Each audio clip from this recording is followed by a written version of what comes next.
Today I'm going to be using a 6x12 vinyl sheet, a 20-ounce straight tumbler, magic fire, and diamond dust. I'm going to leave 3 inches from the bottom up, and I'm going to mark my space so that I make sure that I apply my vinyl straight.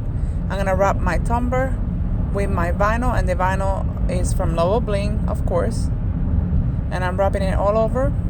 And then at the end I'm just going to cut with my scissor, and then I'm going to take my ruler and to make sure that I make my line straight, and I'm going to use my X-Acto knife and cut, take the excess out. Then I'm going to do the same thing on the top. I'm going to stretch everything, make sure that everything is properly applied, and I'm going to cut my excess with my X-Acto knife as well.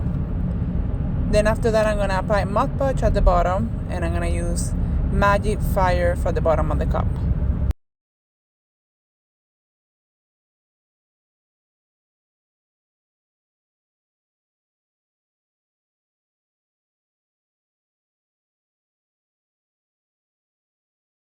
Now I'm going to use washi tape that is glitter, and I'm going to apply it right on top of my vinyl. This is how it looks.